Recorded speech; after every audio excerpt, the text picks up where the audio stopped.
Fake news has become a hot topic in recent months, mostly because our current president claims that every negative news story about his administration, such as his alleged ties to Russia or his dwindling approval rating, is fake news. But what is fake news? Well, up until recently, the term fake news basically meant fabricated stories or propaganda published as if it were real news in order to deceive or influence the reader, typically for financial gain. But this isn't a new phenomenon. During the circulation war between William Randolph Hearst and Joseph Pulitzer in the late 1800s, the term yellow journalism was coined to describe journalism that exploits, distorts, or exaggerates the news to sell more papers. These publishers were using misleading or scandalous headlines, fear-mongering, faked interviews, and embellishments to drive up circulation. Because there was so much competition at that time in New York, newspapers had to do whatever was necessary to grab readers' attention in order to sell more papers. The tide began to turn in 1896 when the New York Times introduced their motto, "All the news that's fit to print." They distanced themselves from the sensationalist fake news stories and instead focused on building readership loyalty by providing fact-based, objective journalism. The brand of the New York Times became more important than any single attention-grabbing headline because they showed that they were an organization you can trust. As a result, they were able to push the subscription model, which brought in more advertising revenue, which in turn funded the newspaper. This business model of brand loyalty built on trust continued into the television age with the big three news organizations, ABC, NBC, and CBS, with the pinnacle being Walter Cronkite at CBS News, known as the most trusted man in America. And that's the way it is. But keep in mind that even though these organizations were reporting news using journalistic integrity, with only a few news sources, the scope of the stories being told was just a tiny sliver.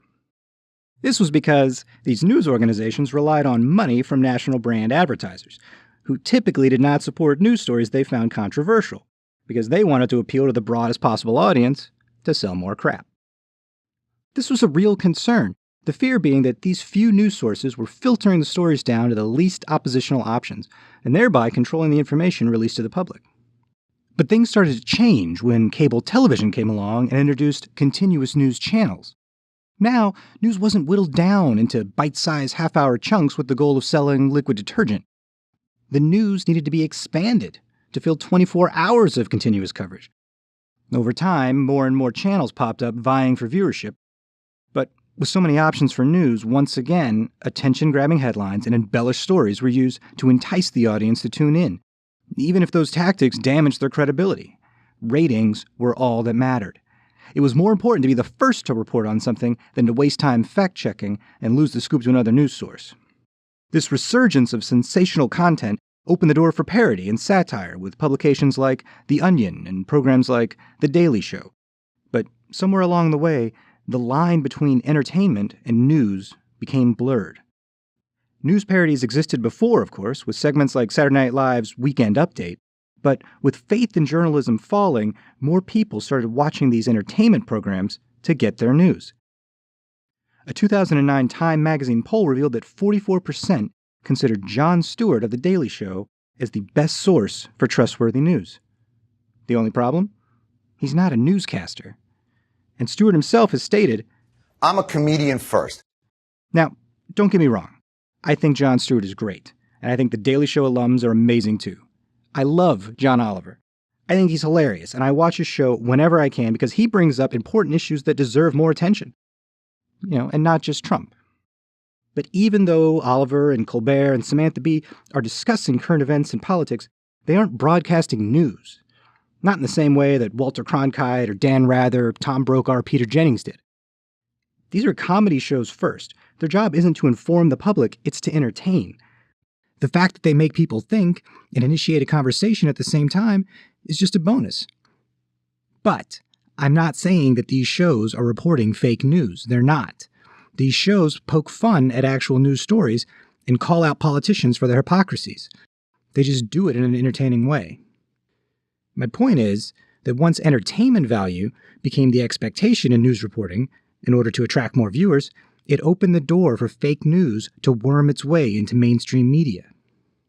All it takes is an eye-catching headline for a fake news story to go viral, and with the power of the internet, Anyone with a WordPress blog, a Twitter account, or Facebook can spread whatever stories they want, regardless of the facts or the source. The problem is when people in power, like Trump, add credibility to these fake news stories and pull them into the public discourse. Trump has called the media the enemy of the American people and claims that negative news reports about his presidency are fake news. The irony, of course, being that he then uses fake news sources to defend his position. Let's break this down with an example. President Trump tweeted that former President Obama, a really bad, sick guy, wiretapped his phones during the election.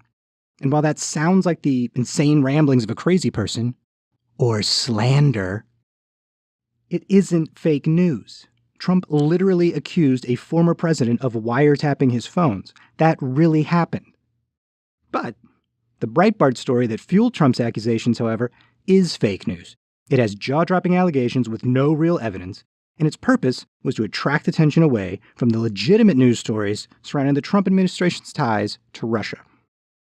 The fake news epidemic is a symptom of a larger problem, that people in power are trying to influence you, which, let's be honest, isn't new. Trump's use of fake news now? To distract, to make enough noise to drown out the truth, to make legitimate journalists and news organizations waste their time debunking unsubstantiated stories instead of using their resources to uncover real news stories that may undermine Trump's overall agenda. And so far, it's working. So what's the solution? Returning to a subscription model where you pay a premium for objective news you can trust? With so much free content, I don't know if that'll work. So what can we do? Ask questions. Read multiple sources. Stop and think, does this make sense? Is this coming from a credible source? And don't circulate stories if you don't know if they're legitimate or not. We as a society are as much to blame for spreading this nonsense. So if you can't think of anything to say to your coworker, resist the urge to discuss the latest unproven, crazy headline. Instead, ask them about their kids. I know you don't care. Nobody does. But it's better than the alternative. Feign enthusiasm when they tell you that their son is in the top 90th percentile for height, whether they were potty trained in only one weekend using just Skittles. Hold in that yawn and feel good about yourself, knowing that you've done the right thing. Remember, only you can prevent the spread of fake news. But most importantly, don't let fake news distract you. The truth is out there. You just gotta look a little harder now.